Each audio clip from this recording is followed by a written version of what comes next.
झज्जर के पत्रकार साथियों का धन्यवाद। नए साल की शुभकामनाएं। भोलेनाथ खुश रखे, स्वस्थ रखे आपको।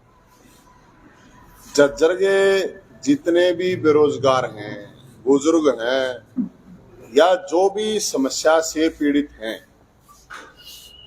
उनके लिए 14 जनवरी शनिवार मकर संक्रांति के दिन बेरोजगारों की बारात निकल रही है और उसका न्योता देने के लिए झज्जर के लोगों को न्योता देने के लिए आए हैं कि उस बेरोजगारों की बारात में 12 बजे मानसरोवर पार्क में इकट्ठा होकर बीजेपी के राज्य कार्यालय के वहां पे पहुंचे, क्योंकि हरियाणा के अंदर लाखों बेरोजगार हैं, लाखों वैकेंसियां खाली पड़ी हैं, भरे नहीं जा रहे।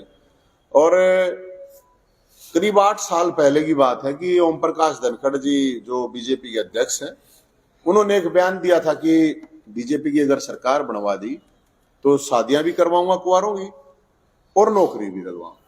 तो आज वो अध्यक्ष हैं और ना तो नौकरियां मिल रही हैं और ना शादियां हो रही हैं।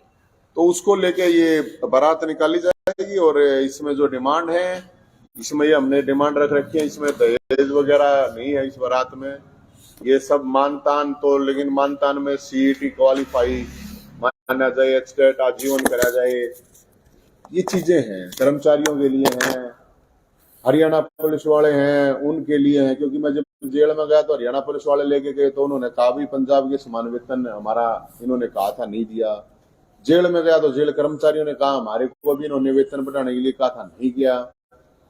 कैदी हैं तो कैदी वहां पे उन्होंने अपनी शिकायत करी कि भाई सर्दी में मतलब नहाने तक का नहीं मिलता हमारे को पानी, गर्म पानी, और उनकी पैरोल की, कोरोना काल की छुट्टियों की कई इश्यू थे। तो हम तो वो इश्यू, सब इश्यू लोगों के बीच में लेके जा रहे हैं। और मुख्यमंत्री जी ने नुकी कि भाई कोई भी समस्या है हमें बताओ, तो उनके बीजेपी कार्यालय के बाहर हम ये जाएंगे। और इसके अलावा एक चीज मैं आपको और बताऊंगा, अभी एक बहुत बड़ी घटना हुई है कि खेल मंत्री ने एक कोच को, जो कि झज्जर की ही है, उसके साथ छेड़खानी की उसने आरोप लगाया। तो ओम प्रकाश धनखड़ साहब को या तो इस्तीफा दे देना चाहिए कि वो अपने समाज की बेटी को, अपने जिले की बेटी को न्याय नहीं दिला सकता, तो उनको इस्तीफा दे देना चाहिए, या संदीप सिंह का, खेल मंत्री का, पूरी तरह से इस्तीफा लेके उसको जेल में डलवा देना चाहिए। ये बड़े शर्म की बात है कि ओम प्रकाश धनखड़ जी जो कि बीजेपी के अध्यक्ष हैं, उसके क्षेत्र की लड़की है, समाज की लड़की है, उसके बावजूद आज मैं अभी बयान देख रहा था कि मुख्यमंत्री डिफेंड कर रहे हैं उसको कि आरोप ही तो है। तो आरोप के ऊपर तो पूरी जेलें भरी पड़ी है, सजा किसको दी है? पहले आरोप ही लगता है। और ये आरोप मुख्यमंत्री जी से हम ये पूछना चाहते हैं, ये आरोप अगर वो मुख्यमंत्री की रिश्तेदार होती वो लड़की और वो नवीन जयंत के ऊपर अगर आरोप लगा देती, ये आरोप जो उसने खेल मंत्री पे लगाए हैं, क्या जेल में नहीं होना चाहिए? क्या मेरे को ये पुलिस, ये सरकार जेल में नहीं डालती? तो ये बहुत बड़ा मामला है। तो इसमें क्योंकि वो अध्यक्ष हैं पार्टी के ओम प्रकाश धनखड़ साहब, तो ओम प्रकाश धनखड़ साहब अगर हिम्मत है तो या तो वो इस्तीफा ले लो उसका और जेल में डाल दो, और नहीं तो अपना इस्तीफा दे दो।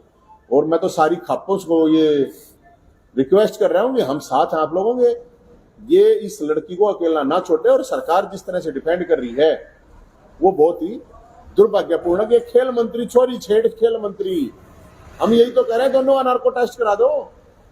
अगर लड़की झूठ बोल रही है तो उसको जेल में डाल दो। और मुख्य ये अपना खेल मंत्री अगर इसने गड़बड़ कर रखी है तो इसके जूते मार मार के इसको जेल में डाल दो। अगर वो निर्दोष है तो उसको वापस बना देना, कम से कम रिजाइन तो लें। तो या तो धनखड़ साहब रिजाइन दे दें या फिर संदीप सिंह का रिजाइन ले लें। उनकी इतनी तो मेरे ख्याल में चलती होगी, या फिर उनकी चलती है नहीं तो फिर क्यों था वहां छोड़ेगा लटवा ध्यान रहे। तो ये न्योता भाई साहब, और इस न्योते में कर्मचारियों की भी बात है, कच्चे कर्मचारी वो परेशान है। आजकल बहुत फोन आ रहे हैं लोगों के, बीपीएल कार्ड काटे गए हैं फैमिली आईडी के नाम पे, तो वो गरीब लोगों की गर्दन काट रही है, वो बीपीएल कार्ड अभी कट रहे हैं। इससे पहले 5 लाख बुजुर्गों की पेंशन पीपीपी मॉडल जो इनका फैमिली आईडी उसकी वजह से काटी गई। अब 10 लाख परिवार, कार्ड नहीं परिवार है वो, 10 लाख परिवारों ने काट दिए। तो हरियाणा के अंदर पूरी तरह से एक मुख्यमंत्री जो खट्टर साहब है वो कातिया के रोल में है। घातक फिल्म देखी होगी ना, कातिया के रोल में है। अब सब मारे जाएंगे, बोला कातिया कातिया बचेगा, ये काम हो रहा है। और इसके लिए बारात के लिए हम सबको कह रहे हैं भाई जिनकी शादी हो रही है कोट पैंट और जो शेरवानी हुआ दे दियो कुआरा है।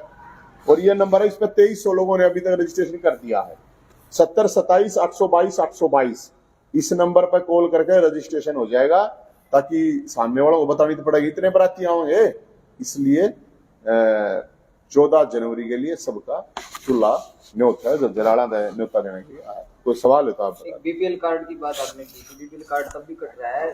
किसी भी व्यक्ति का अगर घरेलू बिल, बिजली का बिल 9000 सालाना आता है, जो कि आमतौर पर आप भी देख सकते हैं कि कम से कम 9000 बहुत ही कम कीमत है। साल में 9000 तो आमतौर पर मिलेगा ही। देखो आप देखोगे ये अकेला कारण नहीं है। मेरे पास कल फोन आया था, एक 7 साल की लड़की है, उसकी इनकम 7 लाख दिखा रखी है।